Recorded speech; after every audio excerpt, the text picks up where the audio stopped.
Yeah. Yeah. Yes. Okay. Hello, everybody. So nice to see such an overwhelming response. I wish I could say hi to each one of you. Hi, Spurti. Hi, Usha. Hi, Shri Kripa. And we'd like to welcome Meera Ramakrishnan from Zishta.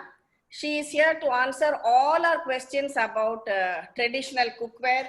And so we'll take them up one by one. Many of you have asked a number of questions. So I've tried to club them together because many of them are FAQs. So here we are going to, somebody says that there is no sound. Louisa Gomes says there's no sound. Would you like to check that out? Yeah. Can if somebody can hear, can you just say yes, no, here? Can you guys hear us? It is absolutely clear. You can hear? Okay, that's so shall we continue? Yeah. Let's do that. So here, is anybody following on YouTube as well, or are you all only on Zoom? No, there are a couple of people following on YouTube as well, parallelly. Okay, that's good. Okay, so then I think Meera, you just give us an overview about what is traditional cookware, what are the benefits, and then we'll go about each one separately. Sure, let's do that. Okay. So first of all, thank you for inviting us for this conversation. We're really happy that we could join in here. And looking at this overwhelming response, actually, thanks to everybody who are watching us on Zoom, watching us on YouTube. It really shows that there is a huge interest in this particular area. Just a bit of logistics before we start. Please ensure that all your video on mute, please, audio on mute, please ensure you're not on video. You might be consuming bandwidth and we might have difficulty and there might be buffering, okay? So please ensure you do not unmute. Any questions you have, there is a chat option at the end. Kindly ask in the chat option, do not unmute because it might become a lot of clutter in the conversation, okay? So just that's part of the logistics. Thank you so much. If possible, go remove yourself from the video, because then we can avoid any possible buffering. Okay, thank you so much again. So first of all, let's understand. I'll just give a brief overview in terms of traditional cookware itself. Most of us moved away from traditional cookware. I think it's only the last 30 to 40 years is when this movement happened. Moved into multiple others because of convenience. There was a logic to it. There was a reason to it. It's more convenient. It's more easy to handle. It's more lighter. So there are various reasons why we moved away from it. So before we take up specific questions, some points which is important for us to remember in traditional cookware is, if I can tempt you all with these points. Number one is traditional cookware in any form, be it your soapstone, clay, brass, bronze, take any of the traditional one. They retain 93 to 98% of whatever nutrients of whatever you cook in them. So that's an important one for us to know, that your nutrients predominantly are retained and are not lost in these traditional cooking methods, cookware as well, okay? Second important point, this is an overall overview. Of course, we'll go into specific cookware. The second one is that they impart specific minerals to us. For example, iron. When you look at iron, it imparts iron. When you look at bronze or brass, it has got copper. You've got tin. You've got calcium, magnesium. You've got multiple minerals that is imparted to you in the process of cooking itself. So that's the second important point to remember, which is both is from a health perspective. Okay. The third one is, I would like to say that traditional cookware, there's a myth that it takes a longer time to cook, and so it's going to take a lot of time. Any of these traditional cookware will take shorter time to cook, at least 10 to 15% shorter time to cook. It might take 40-50 seconds, 1 more minute to heat up, but it cooks evenly, so it's shorter to cook. And most important thing is it adds an additional taste and a wonderful aroma to whatever is cooked in the vessel. So it's not only because we have to be boring and healthy, but it also adds a taste which is very important, and many of us enjoy a good tasty food. And a couple of more points is, over a period of usage, traditional cookware consumes lesser and lesser oil. So that's an important thing to remember. Over a period of time, it consumes less. It really becomes something like non-stick, right, Meera? Overall, you have used it. So overall, over a period of time, it's as good as non-stick. Exactly. Consumption becomes very reduced, right? Right. Your oil consumption reduces drastically. Yes. Okay, now, so moving on, let's start with this one, which is everyone's favorite. Can you all see it? And Yeah. my favorite too, Yeah. this clay Yes. kadai. I have shown you quite a few recipes using this.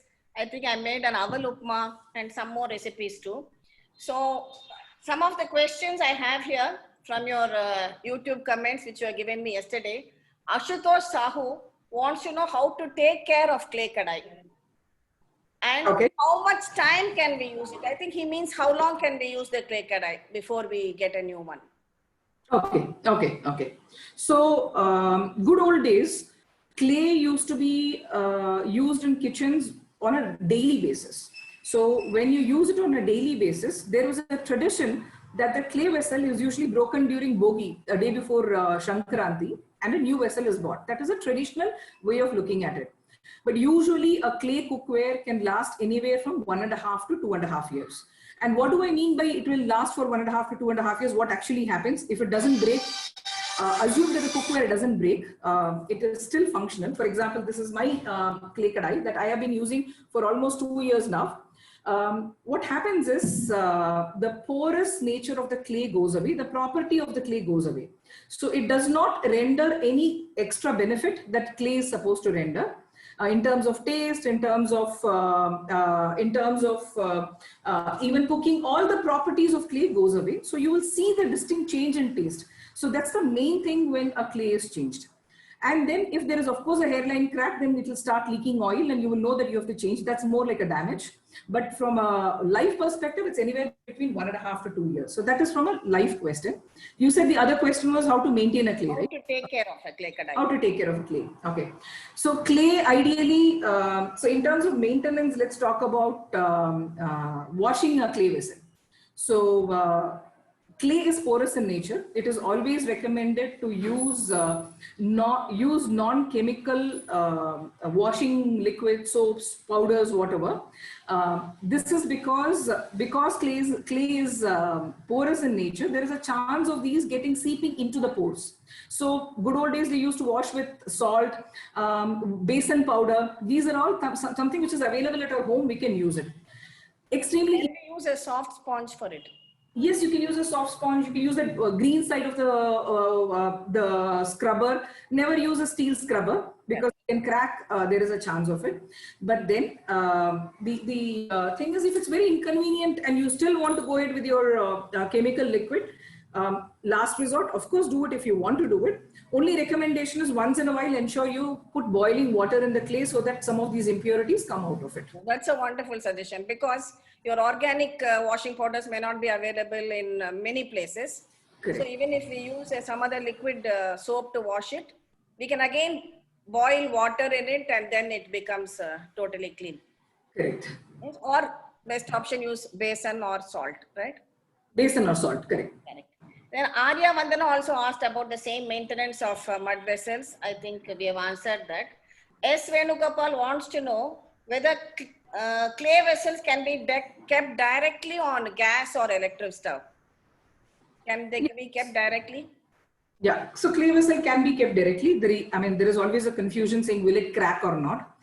If the clay vessel is baked well, usually clay is baked anywhere between 900 to 1200 degrees centigrade.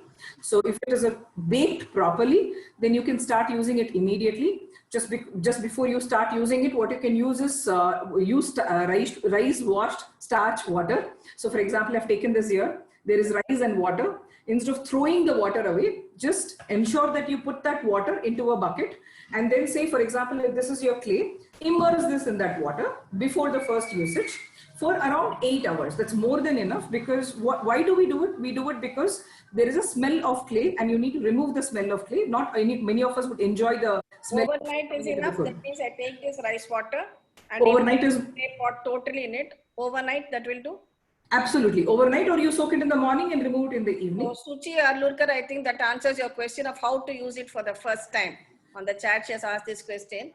So we immerse it in rice water and keep it overnight and then it's ready for use. Right. And it does not crack. As I said, if it's baked properly and there is no hairline crack, which we can't see, then it ideally should not crack on gas stove. It works on any of the stoves. It does not work on induction. Many people have this question, what works on induction? What doesn't? Clay does not work on induction.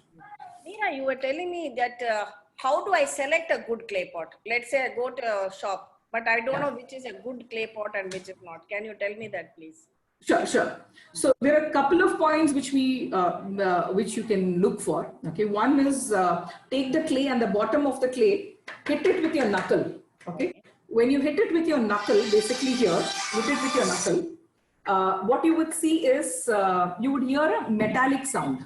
Okay, if you hear a metallic sound, and here if you see, this is a thud sound. Once again, I'm just going to stop talking. This is basically a thud sound, which means that the life of the clay is over. Okay, so you look for the metallic sound. You should look for the metallic sound and do not look for the thud sound. That's one thing you have to look at it. Don't tap on the sides because you will always hear a metallic sound. Tap at the bottom. That is one. Second is ask for glazed and unglazed clay. What is important is if the clay should be unglazed and not glazed. Why do we say that? There are two reasons to do that. And how do you identify? Usually the clay is very glossy and shiny and all that. That's one way of visually. And then you can always ask. But when you glaze a clay, it closes the pores. When it closes the pores, the property of the clay anyway goes away. So there is no point in using. Don't go for the shiny ones. Go for the dull. Ideally, but do ask. I mean, it's always worth to ask if it's glazed or unglazed. Okay.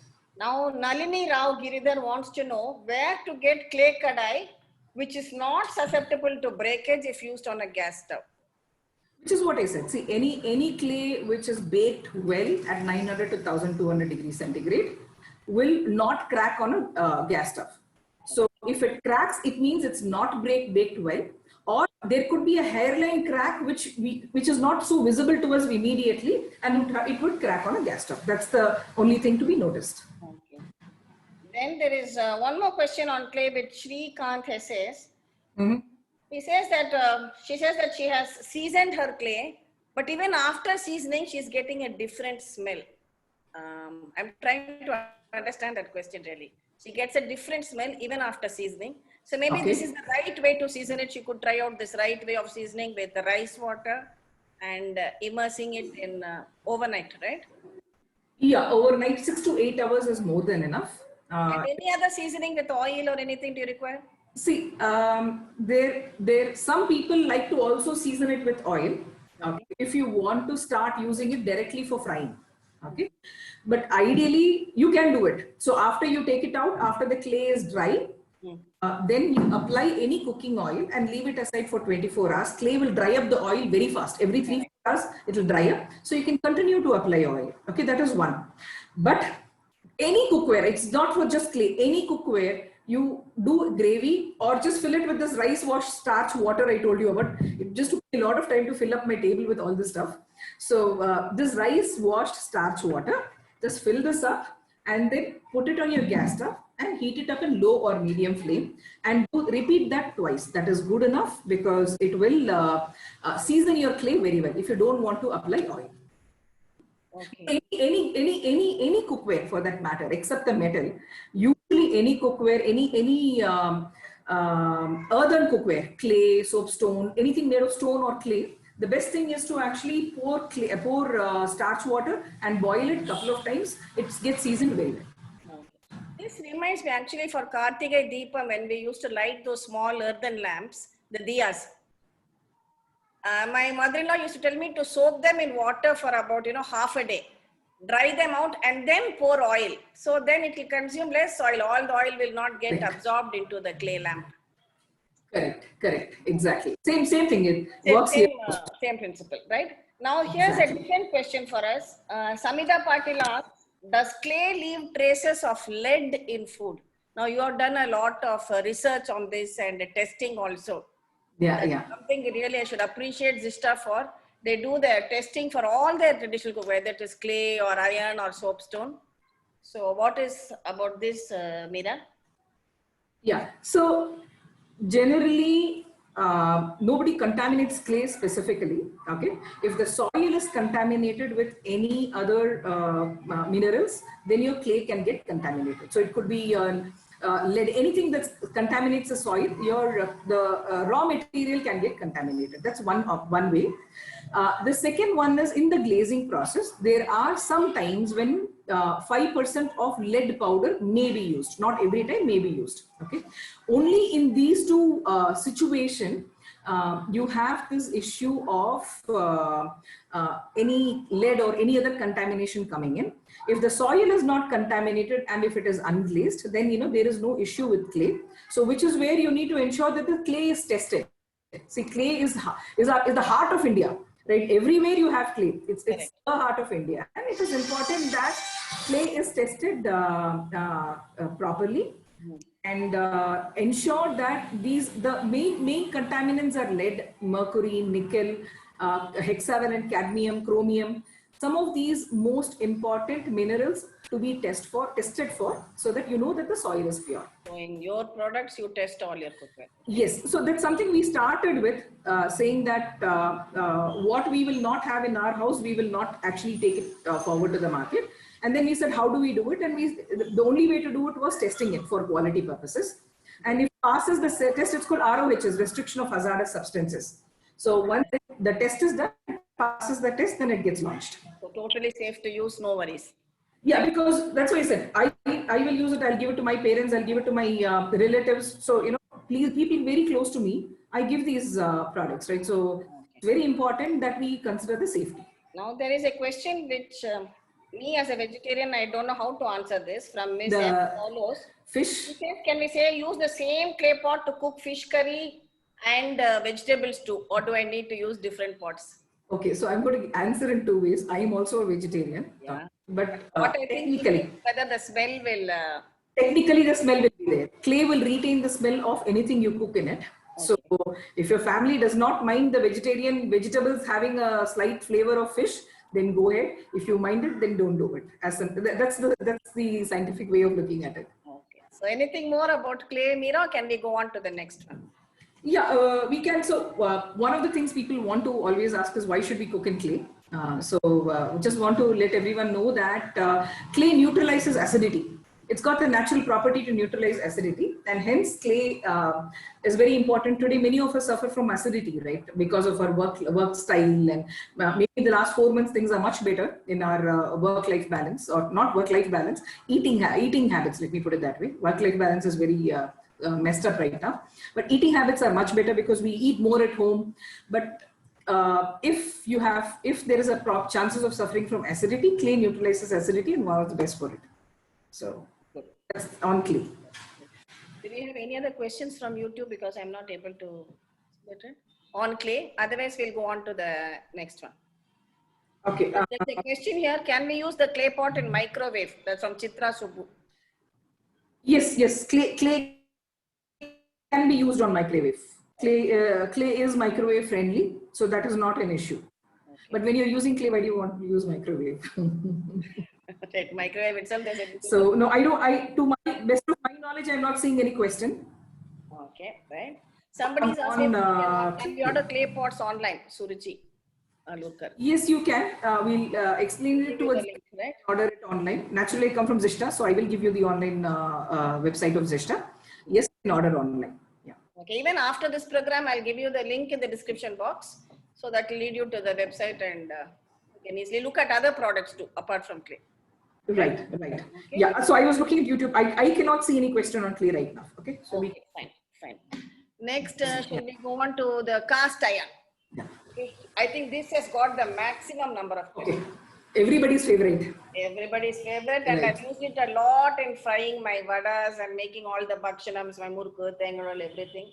Making curries too. Okay. Especially when we want the potato roast with a lovely crispy layer. This is my go-to kadai. Okay. So there is Annapurna who asks what kind of curries we should not cook in cast iron, because she feels that the acidic nature of the curry might react with the iron and change the color. So what is your answer? Yeah. So any acidic food, so I'll answer in few steps. Okay. First step is any acidic food should not be cooked in cast iron. Okay. When I say acidic, for example, tomato, tamarind, lemon, all of them are acidic food. So to start with, that should not be cooked in cast iron. And let me explain why, because our generation needs to know why. Because for example, mom would said in Tamil, she would have said, okay, kachi poidum, right? Never got the information scientifically saying why not. You can hear me, right? Right, now it's okay. The in between. Am I audible? Motion and sound. Yeah. Okay. Sure. So, in cast iron, why do we not do any citric based food? Is because citric food reacts with cast iron, and it leaches a lot of extra iron into the food that is cooked. So when you have too much of iron leaching, when you have your food, there is too much of iron which actually is being consumed by the individual, which we don't need. That level of iron we don't need in our body, and that is why you do not want to cook any acidic food. So that is one point to at an overall level. But after 3-4 months of usage, what happens is the pores work very well, and after that we have seen that you can use tomatoes in your cooking. I don't mean making a tomato ketchup or complete tomato cooking, but when you want to fry just tomatoes, you can do tomatoes along with it, but never a tamarind. Never a tamarind. And there was a question saying, can we? Yeah, there was a question who said, can we use greens, all the palaks, etc. And I think someone had said that it turns dark in color. So that is because greens are also rich in iron. So there are two ions reacting together and it becomes dark because there is too much of iron that you're consuming. And that is why we do not do all the palaks and the greens in cast iron cookware. So that's the do's and don'ts of cast iron. Other than the citric part of it, I don't think there is nothing there is a don't do in cast iron. So not even from a maintenance perspective, you can wash it, you can put it in the sink, you can do whatever you want with it. There are no issues with that. Okay. Now Srikanth again asked whether pre-seasoned cast iron pans are safe because he feels that mineral oil is used in seasoning. How does it happen with Zishta's pre-seasoned cast iron pans? So ideally, okay, in Zishta and ideally, okay, let me put it this way. You're supposed to use gingerly oil or castor oil. Okay, you're not supposed to use any other oil because any other oil will not season it. So only if you use castor oil or gingerly oil, it gets the right seasoning. So first of all, that is important. Zishta or no Zishta, only these are the only two oils which is recommended and allowed for a seasoning purpose. So that is number one. Sesame oil number two is right? Sesame oil and castor oil. And castor. Yes. Because those outside India may not be familiar Correct. with gingerly. So when we say sesame, they understand, right? Correct. Sesame, till, gingerly, this is the one. Your question was mineral oil. No, so to answer from Zishta, no. We use gingerly, till, sesame, whatever, however we want to call it. We use only that particular oil for seasoning because that's a recommended one. Okay. Now, is it safe to use this cast iron cookware for everyday cooking? Is it okay? That is you can use it. Absolutely, you can use it for everyday cooking. See, all these vessels you can use for everyday cooking. Because the only thing is iron overload is his question. Can we use it every day? Won't it cause iron overload? So I was answering the second part of it. Yes. So if you cook every day in iron, then of course it causes iron overload for sure. So it is very important that you spread your kind of vessels you use to gain different minerals and different materials out of it. So if you make everything in iron tawa, iron kadai, iron skillet, I mean after a few months it will be too much of iron in the system. Yes. Yes, and Lavanya Seshadri wants to know what are the health benefits of using these generally in traditional cookware and how to maintain this iron.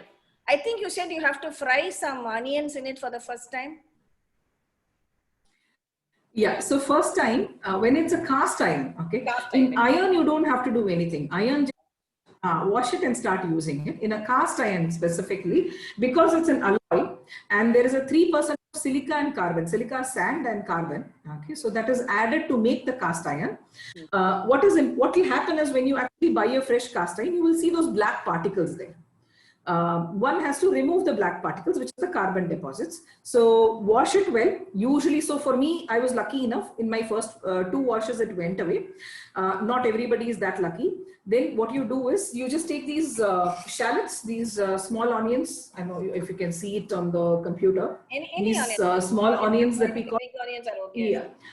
Any onion, ideally shallots work wonders. So you can take the small onion. Okay, and you can take your cast iron vessel, pour some oil in it, and fry it all around in low flame. And if needed, you repeat the and then it's ready for exactly, use. exactly. We do that. It is ready for use. So also, right? Cast iron, yes. Iron you don't need to do. For do's and don'ts for iron, anything is there specifically? There is no do's and don'ts. I told you before the call, right? I specifically rusted my cast iron kadai last 1 week because of this meeting. I have been soaking it in water for so long and ensuring that I rusted this. That's just to show everybody, okay? Because there is always a question.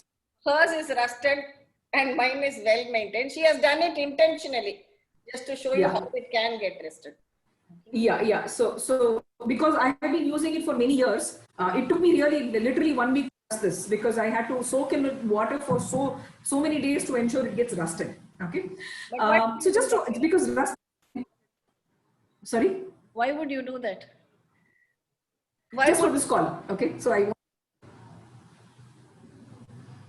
I did that because I wanted to explain that rusting is a natural property of iron. Okay, when you buy iron fresh first time, iron will rust. If you look at your window grills, your balcony grills, they're all iron. Why do you paint it? Because it should not rust. Otherwise, when iron reacts with air, it oxidizes and it rusts. That's a very natural property. Okay. When does it stop rusting? Once you start using it continuously, the inside part of it will rust. Will stop rusting. I'm sorry. Okay, inside part of it will stop rusting over usage. If you still don't want to do that and you don't want to go through the inconvenience and it's an eyesore for you, then apply oil inside and leave it. So that is one which I wanted to communicate here. Okay. Second thing is the reason I rusted this is just to tell you that don't worry if it's rusted. Okay, you can apply oil all over inside of the kadai. Don't do on the outside, inside of the kadai. Keep it on the gas stove, and I'm going to do that after this call is over. I'm going to actually go and do that so that I remove the rust. And you keep it on the stove and let the fumes come. The flame will come, right? Then you switch it off. Once it is cool, wash it. It is just surface rusting. The surface rusting will go away. It will all go away. Okay.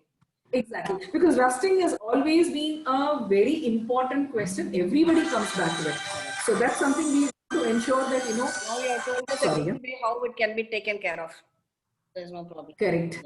There's one more question on this. Priyanka Patek wants to know how to season cast iron at home. So the same thing, chop a few onions, add some oil and swirl it around for about 5 minutes and it's ready to use. We throw away that and next time we can use, right? Yes. And if you feel that you still have some of the black particles, just repeat the process. Okay. See, that's why I said sometimes you're lucky, sometimes you're unlucky that you have to do it the second time, which is okay. I mean, this is part of the process of the journey. It's just one additional effort of frying one onion once more. So even Pradnya has the same question, seasoning and maintenance of cast iron. Nivedita asks how to remove rust, and you have already answered that in such a lovely way. And this is a question not related to our cookware. She asks, is non-stick and aluminium safe? So you can actually, rather than asking me, there is enough and more documentation that it is not safe. Okay, there is, I'm not talking about the articles that come on top. You have research documents which talk about it. So they are not safe and they have enough chemical leaching that happens. Aluminium today, the research organizations are proving that it causes dementia. So there are work that is being done on it. And we have such wonderful traditional cookware as an alternate option. Yeah. And Teflon coated, for example. Anyway, you have to keep changing it. You have to change it once in a couple of in my opinion, as long as it doesn't have any scratch or something which is PFOA free, then possibly you can use, and once even a slight scratch, it's time to change. Right. Okay, now let's go on to this another favorite, soapstone. This is familiar with South Indians who have seen this, especially from Tamil Nadu, but many North Indians were seeing this for the first time on my channel when I made some Vata Kolumbu or Mola Kolumbu on this soapstone cookware. Okay, so Jyoti wants to know about the maintenance and cooking of the soapstone. Okay, just 1 minute before that. Okay, in YouTube there are some questions saying, can we use cast iron pot to prepare sambar with tamarind? Okay, so no, tamarind is a no. So anything you're using tamarind and cast iron, please do not do it. I have already explained that Acidic things, yes. excess leaching, the food turns bitter, slightly bitter, you will not enjoy the taste of it. Okay, so somebody has said that if we cook tomato on iron kadai, it turns slightly black in color. Is it okay? So see, if your iron kadai is used for few months, then it will stop turning black in color. Okay, initially avoid it. That's the only thing. Okay, I can see what is the difference between, sorry, just one more there. What is the difference between cast iron and iron? Okay, iron is just a metal. So it's a proper metal. You just take the metal, it's beaten into any shape that you want to and it is used. Cast iron is an alloy of ferrous, silica, sand and carbon. Okay, so that is the difference. Cast iron gives you excess, little more iron than a normal iron. Okay, so and it can be molded. That's why they use cast iron, Meera. Is that right? Yes, the shapes come out, the heaviness comes out very well. You want to make it multiple shapes and you want to actually keep it heavy, cast iron works wonders. Okay, one question which I would really like to address, Meera, is from Vishwanath and Suresh, also from YouTube. I'm taking the question from the live chat. He says, lots of my European colleagues ask me to get utensils from Madras whenever I visit home. Any online purchases possible from, say, France? Yeah, so from a Zista perspective, yes, we ship internationally across the globe, anywhere, and any product, be it clay or cast iron or doesn't matter, any of the products, we ship it across the globe. Okay, where can I get square-shaped cast iron tawa for dosa? There are multiple shops. We don't have square shape iron tawa. It's an iron. It's not cast iron. It's difficult to make a square that kind of a, which is used in hotels in cast iron. It's iron, and from our end we don't have it. This is another question because some people ask, can the same tawa be used for both roti and dosa? Definitely, I don't recommend. I have a separate tawa for roti and a separate one for making dosas. Yeah. That is the practice from my mother's times. Yeah, the reason is simple. So you can use that same tawa if you want to. The reason is very simple. When you make a roti, when you make chapati especially, the next time dosa will get stuck. Okay. So then you have to go through this process of taking that small onion, rubbing it, or taking salt, rubbing it all around the tawa, ensuring that the tawa dosa does not get stuck. If you want to avoid that kind of a complication, then better to have two separate tawas. That's the only reason why you have two separate tawas. So thank you, viewers. I'm really getting a lot of response. Sorry, I'm not able to take each person's name individually. I'm just taking the questions as they come. Okay. Now, can we do tempering in kalchetti directly? This is what somebody wants to know. This is the kalchetti soapstone cookware. Can we do tempering? That is, can I keep this on the gas and start with tempering? Tempering means tadka, for those who don't understand. Okay, so yours is a little grayish. I wanted to show this. This is how it actually looks like when it is mined out from the, or it's taken out from the mines. It's so that is white actually in color. Soapstone, right? It's a stone, natural stone. It's a rock. It's a natural stone, and it is white in color. Okay, you cannot do direct tadka in it, and soapstone requires almost 10 days of seasoning. Okay, the reason is why. Let's understand why. Clay, we said that clay is actually baked at 900,200 degrees centigrade. Soapstone is a raw stone. It is not baked, it is not heated. So it is not exposed to the heat, any form of heat. So why do we need to season it? Is because you need to ensure that it gets seasoned and gets exposed to the heat of our particular stuff. So direct tadka, not until you season it. That's number one. Number two is after seasoning, at least for the first 7 to 8 times, you do only gravy in it. And after that, you can do tadka, you can do anything in it. But initially, for the first 7 to 8 times, do not do any tadka. Then you should not fry anything. Seasoning. What is the seasoning? So seasoning. How do we season it? Yeah. So how do I season? Let's say I bought this from your shop. Correct. What do I do to it before I start using? So first step number one, you take castor oil and turmeric, mix it, and then take your soapstone tawa and apply it, soapstone vessel, apply it all around. Castor oil and turmeric, that is haldi and castor oil, right? Haldi and castor oil. And apply it all around the inner portion. Right. Apply it all around. Completely, right? Yes. Yes. And just leave it aside. Okay, leave it aside in your kitchen, some corner for Okay. 5 days. 5 days. Okay. Then on the 6th day, wash it. And then I showed you, I'm going to show the same thing again. Rice washed starch water. There is rice inside. Okay.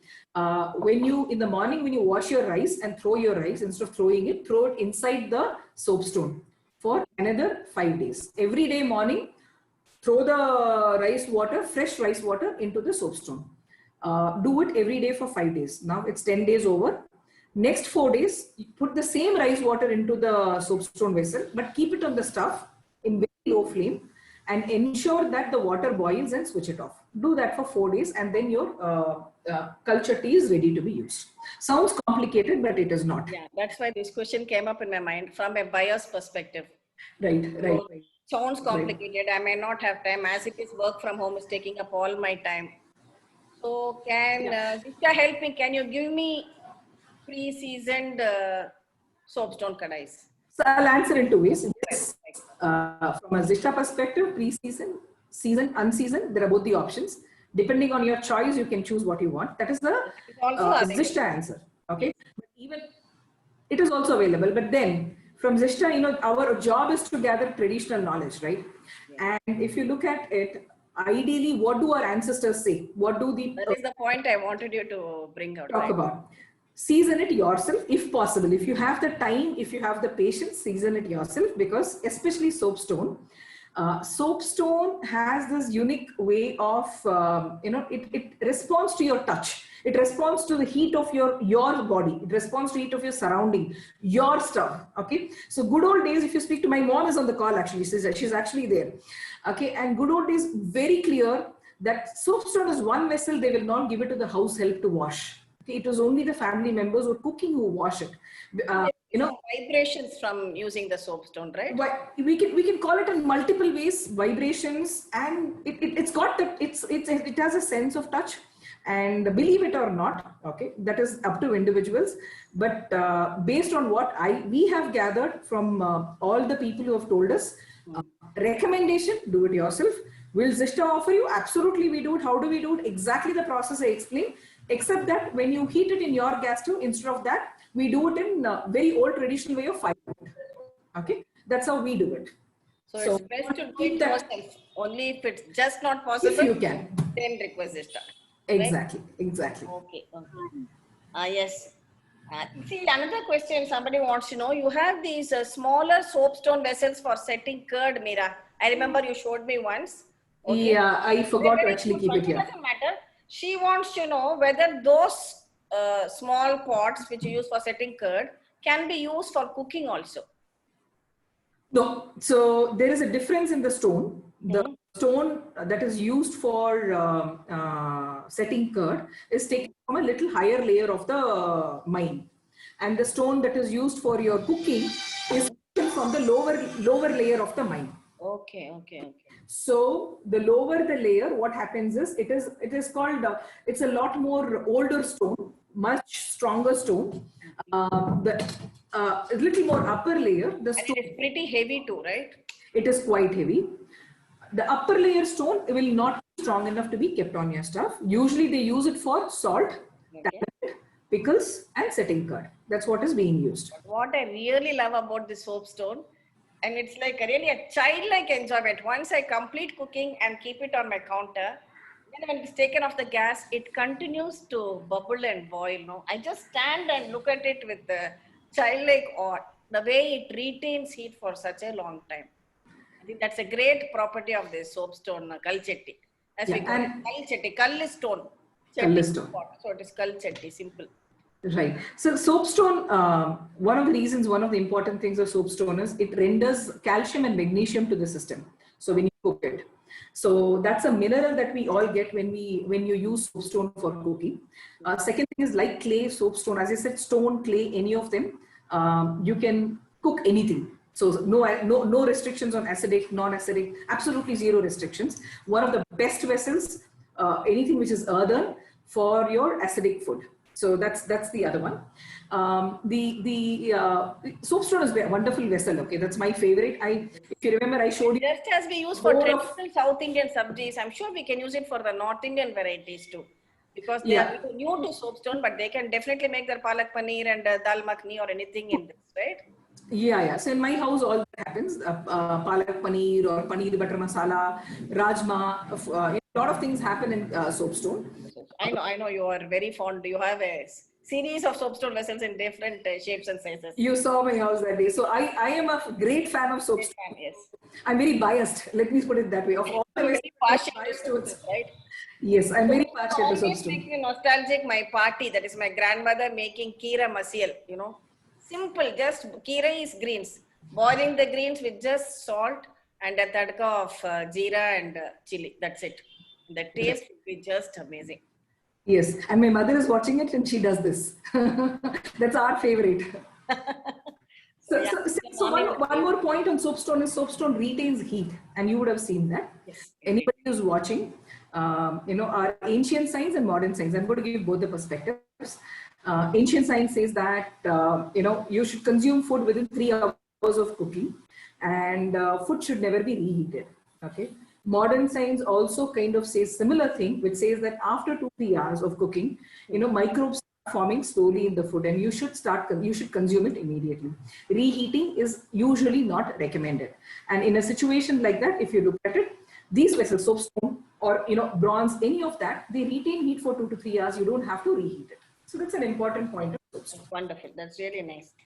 Okay, next, I think we are running out of time. So let's move on to the brass. Okay. Brass items and my brass spice box, which is always there on my kitchen counter. Whatever recipes I make, all of my viewers are familiar with this. Okay. So they want to know whether brass vessels can be used for everyday cooking. Brass vessels can. I'm talking about vessels, not this, of course. Brass vessels. Yeah. Okay. So brass vessels can be used for everyday cooking, not an issue. Only thing in brass is you have to ensure the inside there is a kalai. So there is a tin. Kalai, right? I'll just show. I have some other vessel here. Coating, okay. Is it? What is it? It's a tin. It's a tin coating. Okay. If you see this is a brass vessel. Ensure that there is a tin coating inside. Sorry, if you can go on mute, please. And the reason you do a tin coating is because brass is an alloy of copper and zinc. Okay. And you need to do the tin coating so that it does not react with the copper. And that is why you do a tin coating in brass. We have a typical brass coffee filter, South Indian filter coffee, where we pour the coffee powder here and the liquid decoction percolates through. And you must have seen, those of you who have come to South India must have seen this traditional, this is called a tumbler and this is called a dabra, in which we have our coffee, right? Somebody has asked me about that. They get a metallic taste in brass. Can you explain that when they drink coffee from this? If it is stored, if the decoction is stored for a longer time, then it'll take a metallic taste. Many people enjoy the taste. Yes. Some may not like the taste. It's a different taste. The coffee tastes different. I'm really not able to zoom in on the right word over there, but just it's different from the coffee decoction made in a steel filter. I remember attending weddings in my younger days when they used to have huge brass filters with a tap at the lower end, and the decoction used to be made in that. I've shown that in one of my videos too. Okay, now somebody wants to know, should we do kalai to brass vessels? Yes, you touched on it. So if you are cooking in a brass vessel, please ensure there is a kalai. If you are not cooking in a brass vessel, for example, to store water, etc., you don't need a kalai. Okay. I just showed you a storage box. Okay, it's to store any of your groceries, your dals, anything. The kalai is done because by mistake, if you store salt, store dhania powder, okay, they are all acidic in nature. So if you store anything which is acidic in nature, then kalai is required to be done. For your regular dals, grains, rice, you do not need to have kalai. So on your brass box also, the masala dabba that you showed also, if you store jeera powder or dhania powder or salt, it will react with brass. Okay. So we store only whole masalas in this. I remember we used to have a set of these brass dabbas at home, like the one you showed, from big to small, a complete set of 7 or something, in which all the different dals and all were stored. And a round one also for storing aplam. Okay, that I remember now, correct. Okay. Then Sanita Question. Purvani wants to know whether brass is better than steel. Whether brass is better than steel in terms of what, I don't know. But brass, bronze, as I said, any of these vessels retain more than 95% of whatever food you cook in, number one. Number two is brass is a unique property because it's an alloy of zinc. Okay. Brass retains antioxidants. So which is why there was a question, somebody had said Kansa masala box. It's not Kansa, it is brass masala box. Why do you use it for masala? Why not stainless steel? Why not plastic? Kansa refers to bronze, right? Kansa refers to bronze. I just wanted to. Kansa is bronze. Do we use that for cooking? Yeah, bronze is usually used for cooking, big time. Yeah, on the brass masala box, why do we use it? Because all our masalas are very rich in antioxidants, right? Your be it your mustard seeds, be it your turmeric powder, which is very rich in antioxidants. Brass retains the antioxidant properties. Very simple as that. So that is why you use brass, because the nature of zinc is to retain antioxidants. Then Sunita, how to take, I think you have brass lamps also, lovely varieties, right, on your website. Yeah. How to take care of brass lamps so that they shine like gold. I know, it's nice to see a lovely shiny brass lamp. I know. So Use tamarind and salt for cleaning. Any other thing you can recommend, Meera? Tamarind, salt, lemon, anything acidic. So if you want to experiment, you can actually put curd into it and also see. That also makes it pretty shiny. Anybody who's experimental. So we have done that. So just want to let you know. So anything that is acidic, which is tamarind, lemon, salt, curd, if you want to, you can use that to wash your any type of a brass vessel, and it'll bring the shine back. So is copper. So if you look at copper also, right? Copper also loses its shine. So this is a copper lota, for example. So if you put that tamarind and salt common for both brass and copper. Brass and copper, the same. The lemon and salt. maintenance is very similar. And of course, maybe you can give it a polish with brass also. Correct. See, if for lamps, yes, but for cooking vessels, no. Not for cooking, definitely. I'm only talking about the lamps. Lamps, yes. You can, or decoration pieces, whatever. Absolutely, yes. Absolutely, yes. Pallavi Payaha wants to know, how safe is it to use brass? So as I said, brass is a very good metal. Only thing is, ensure the safety depends on have you done a kalai inside it or not. Okay. If not given the tin inside it, correct. If you're not for cooking and not for storing, correct? Yes, yes. For cooking, you need to ensure there is a tin coating. Even if you're putting cooked food in it, storing cooked food in it, ensure that there is a tin coating, because otherwise what will happen is there is a chance of a bitter taste coming into it or slight food poisoning coming into it. So, Meera, I think you have that huge tambalam with EM pushing tambalam. Yeah. Sure. Okay. So this is what we good old days use, right, for making chapati. Yes. So if you look at it, this is brass, but because I'm making chapati in it, it is coated with tin inside it. It's lined with tin inside this. Okay. So this is the tin lining we are talking about. Correct. Okay. Then next is some questions on copper too. I think you have copper vessels too, right? Some copper tumblers or bottles you have? Yeah. So I have this with me at home, which is the best thing. Okay. For water, for storing water? Right. We do have copper jugs. Lakshmi Kalpati wants to know, can we use copper tumblers to drink water?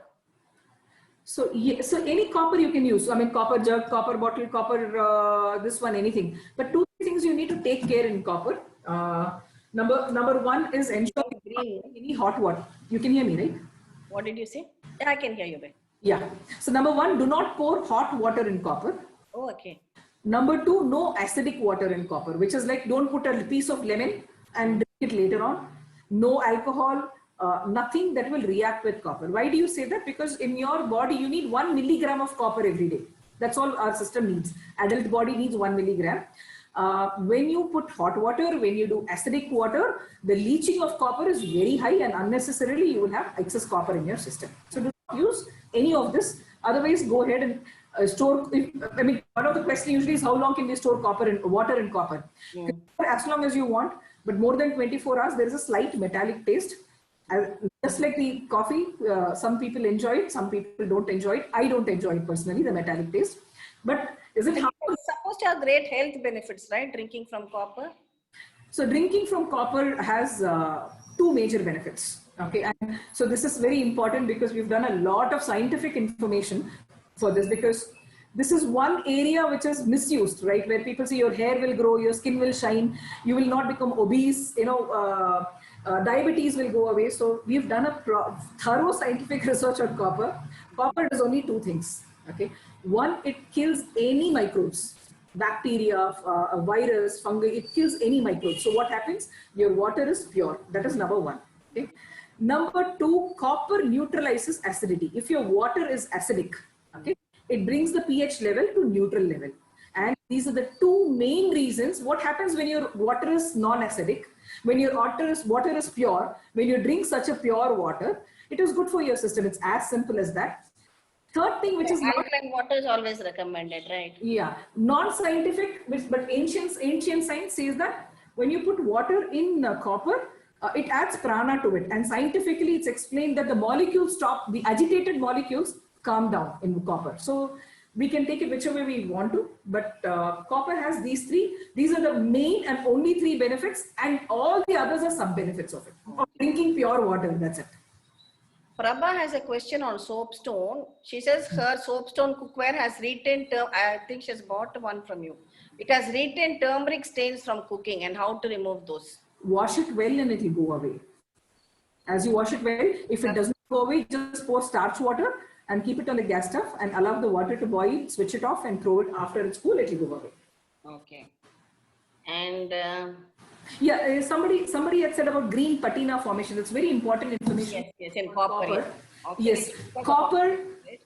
Right. The first level of oxidation is black. This becomes black naturally. I have made it shiny for the call purpose, but otherwise it becomes dull.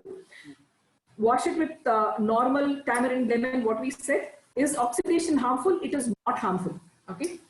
But what is harmful is sometimes you will see a bluish green layer inside. Correct. That is harmful. Okay, that's copper sulfate. You will have to ensure that you wash it well. Ensure whatever copper vessel, wherever you buy, your hand goes all the way inside and you're able to clean it. Okay, do not rely on your brushes and all that. Ensure your hand goes all the way deepest to the corner and you're able to clean the copper to avoid any kind of poisoning over a period of time. Okay. Somebody, I think Manjula, she wants to know whether Zista has serveware also, that is with like trays with hammered copper and some steel, something quite decorative which she can use. She says that's the in thing now. Okay, serveware is there in Kansa, which is bronze. Okay. It is also there in neem. So when we bring out serveware or any product, there is a purpose behind it. Why do we do it in bronze? Bronze is a Shuddha Dhatu. So whatever you put in bronze, it gives you a positive vibration. So that's why you cook in bronze, right? So the reason for cooking in bronze is also that it gives you a positive vibration. The reason for using a serveware in bronze also is... Bronze doesn't require any inner coating or anything. You can cook directly in bronze, right? So bronze requires inner coating, again, if you're making anything acidic.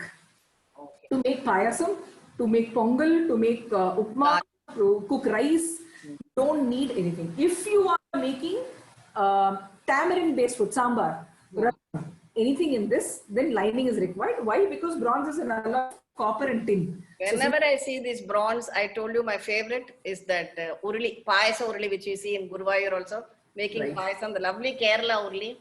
And many people have said that they are waiting for that. They see it's out of stock. So they are waiting for that Kerala bronze urli too. We are also waiting for it. Okay, so somebody has said, don't store coconut water in copper bottles. Very important. Do not store. Ramakrishnan, yeah, right. Yes. Not to store coconut water in copper. So only store plain room temperature water. Exactly. Right? Okay. Now let's move on to some general questions. We have covered all the brass, clay, cast iron, soapstone, everything. Okay. General question, Shrikant. Can Zista give us additional discount on purchase of cast iron cookware? Whenever there is a discount, it will be announced. So, which happens once in a while. And if there is something, it will be announced. Just to let you know, Zishta's work is very deep with the artisans. There is a long-term commitment with the artisans. So I'm using, so today artisans is one word which is cliche, right? Everybody calls everybody an artisan, okay? So when you really work with those rural people, you will have to ensure that there is a long-term commitment, not just in terms of cost price and selling price. There is a much, much larger commitment to ensure they have their labor, they have their tools, they have their children's education. So there is a lot of stuff that goes on. So yes, to encourage everybody to go into your traditional journey, there are times when we, in collaboration with the artisans, do offer some discounts. It's available in our social media. Whenever there is one, we announce it. Now, Padma Badri has seen me using my clay kadai, and she wants to know whether mine is bigger and hers is, I think, about 1.7 liters. I think you have only one size of clay kadai. Is that right? We have only one size. Okay, there will be a difference here and there. Maybe it appears so on the video. So actually, mine appears smaller than yours. Very frankly, when I saw yours. So, but it's just the, I suppose it is just the making. Maybe slight variation because they're all handmade, right? Correct. There will be 100, 150 milliliter variation here and there. This glass is a dishwasher friendly. Okay. So if you can put your glasses in ceramic in dishwasher, then you can put your clay and cast iron also in clay dishwasher. As simple as that. So in that way, yes, it is dishwasher friendly. Okay. Now RB has a number of questions. He asked, do you ship outside India? Yes, Zishta ships outside India. You can go ahead online, zishta.com, and make your purchase there. Across the globe, shipping is done. We are nearing 1 hour. Can we continue? It is okay. I have blocked it for another half an hour. Okay. Now he also asked, should we cook clay on low flame only? Then it will be very time consuming. So you tell me, do you cook on low flame or you cook on medium and high flame? In the beginning, I cooked only on low flame. After that, normal. Later on, I moved on to medium. I never cook any of my food on high flame. It's either medium or low. That is what I generally stick to. Right. So you got the answer. Whoever has asked the question from somebody who's actually showing it to you live on YouTube. See, if I tell you, it will be like, I cook, but you don't know am I really cooking or not. But she's live on YouTube, and medium flame for any cookware is always advisable. Anything. How does it compare with steel? Now, how does clay compare with steel? They are completely different. So steel, the properties of clay you will not get in steel. Clay, as I said, is porous. It's rich in iron. There are pluses and minuses. Clay, you can break it if you drop it. Steel may not break. But the health health benefit of clay is a lot. And from stainless steel, you don't get any health benefit. That's all. Another general question. Padma B has asked whether the shop will be opened here. I don't know what she means by whether it's Hyderabad or Bangalore. I'm not sure. Okay, so Zishta has a shop in Bangalore, in JP Nagar. Beyond that, for rest of India and for across the globe, the online portal is there, zishta.com, for any order. And it is delivered to the doorstep. Okay. Can we place orders over phone and payment to be made on delivery? So if the person means that can you do cash on delivery? Yes, cash on delivery is available. Any form of payment is accepted. It's very easy to make the payment. You can go online and actually make the order and choose any form of payment you want to. Just a couple of more questions, Meera. Somebody has bought a Senkote dosa tawa and she says the bottom has rusted. I think you've explained how we can remove the rust. Yeah, you can remove the rust if you wish to. But from my end, what I will tell you, even my dosa tawa, for example, it's given to me by my mother. So the bottom portion is rusted. So it's okay. As long as the place you're making the dosa is not rusted, just go ahead. It doesn't matter. Okay. Jayashri Moses, cost of brass masala box. So cost of brass masala box is 3150. You can check the Zishta website for the details of the prices, all product prices, the making, everything is given there. Okay. Shrikala on Zoom has asked, can we cook tur dal directly on soapstone Kalchatti? Yes, you can. Okay, I do it. But what do? I'll tell you.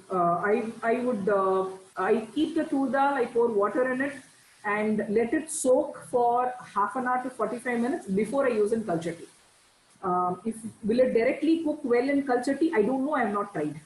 But soaked tur dal cooks very well in Kalchatti. So it reduces the cooking time basically. But you can cook. Watching on whether you can cook, yes. You are allowed to cook. There's no problem with it. Yes. You can make all kinds of dals in that, right? Yeah. And which metal is best for storing cooked food? Kumari Anuprabha. Which metal is best for storing cooked food, she wants to know. Ideally, I'm going to answer in two ways. All these vessels, it's best to leave it in this one because none of them will spoil the food. Okay, culture tea, my mom says that you leave the food entire day or you keep the food overnight and take it in the next morning, it does not get spoiled. So ideally, if you can leave it in the same vessel, nothing like it. If you want That to goes good for culture tea as well as clay, right? everything, clay, bronze, everything. But if you want to transfer it, usually bronze is recommended traditionally. Okay. But if you can't do it and you don't want to do it, just transfer it into a stainless steel. So we So can't is it change it. okay to leave food in bronze, cooked food in bronze? Not Some in the people say fridge. you need to transfer it immediately if you make In some. brass, in brass, in bronze you can. In bronze you can. Yes. So I'm just checking YouTube as well. Tea can be prepared in soapstone. Okay, Pranita, I genuinely don't know if tea can be prepared in soapstone because we have always used it for cooking. Chili powder in my brass masala box turned green. Yes, please avoid chili powder, dhania powder, jeera powder, salt in brass because they react with brass. Okay, and One more question on brass. How long can we leave food in brass? maximum 2 hours. In brass especially, 2 to 3 hours after the transfer the food. Really try and finish it off, otherwise transfer the food into some other vessel. And one final question I will take, Meera, because I have another Zoom meeting Event, coming yeah, up. I I think know. I told my viewers about that Kashi Vishwanath program, which Yes, starts at yes. 6:30. So they are asking After your about. question, I have a question for you. So, Yeah, sure. After mine? okay, Okay. after yours. So this is VG. Yes, she is VG from US. She says, do you have international shipping? Yes. So I've answered. Yes. And what hazardous materials were tested in clay according to EU standards? So I And explained that. give me a copy of the certificate. Yeah, so you get a lab report, and that is where this ROHS logo is used. That means that is certified. When you say certified, that is tested, and you have a lab report which is approved it. What do we test for? I've already said lead, cadmium, hexavalent, chromium, mercury, nickel is what we test for. Yes, your question to me. Question for you is, there are many viewers watching it, and one of the pain points or the concerns everybody has is how difficult is it to move from all your non-stick and stainless steel into a traditional cookware? I didn't get your voice. You Was can hear me, breaking. right? Okay, so one of the major concerns everybody has is how easy is it so difficult that to move from a non-stick, from a stainless steel to a traditional cookware. The reason I have this question for you is I, as coming from Zishta, would say it's easy. Okay, I who's a person who's been working in corporate for 25 years and now one of the founders of Zishta, I would still say that it was very easy transition for me. So initially I had a lot of block in some of the vessels. I had a lot of block, but once you transition, it's very simple.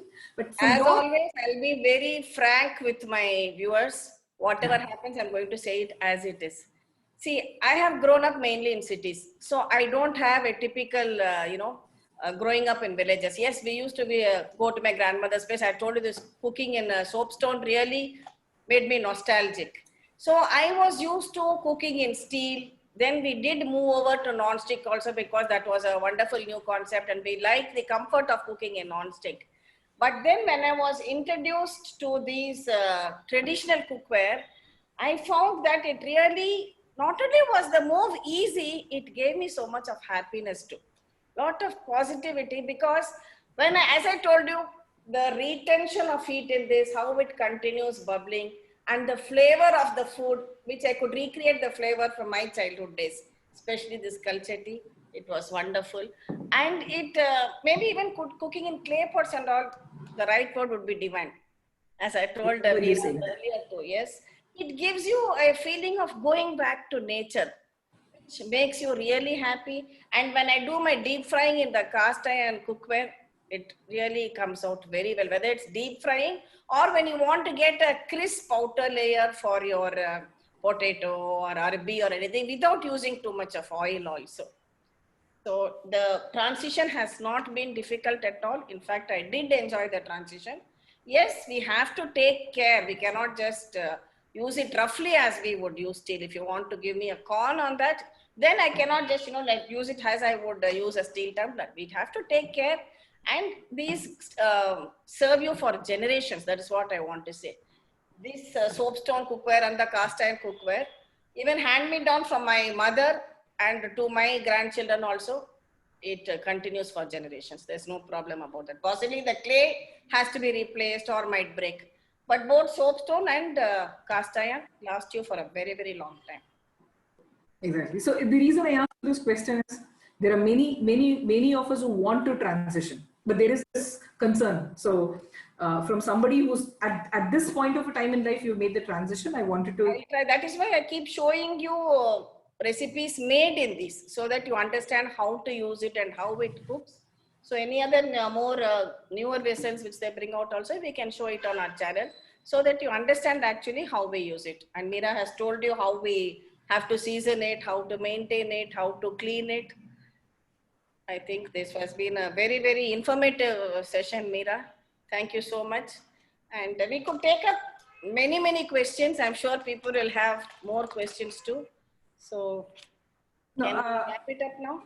Yeah, if people have questions, one, we can respond to them offline after this. Okay. And two, there's so much that if we want to do another session later on, we can of course do it depending on, if there are too many questions coming up, which is common and everybody can benefit, we can do another session on this. So this video will be available on our channel also. And I will give you the link in the description box. So if any of you are interested in looking at their website, looking at their products, just click on that link. It will take you directly to their website. You can have a look at all their products which are available online for you. So Geeta ji, thanks for actually, taking this initiative to, because you have always been saying that there are a lot of your audience have many questions and you wanted an explanation which is. I said, so one video on one cookware would not serve the purpose. So I said, let us do a video of all the cookware and try to combine as many questions as possible.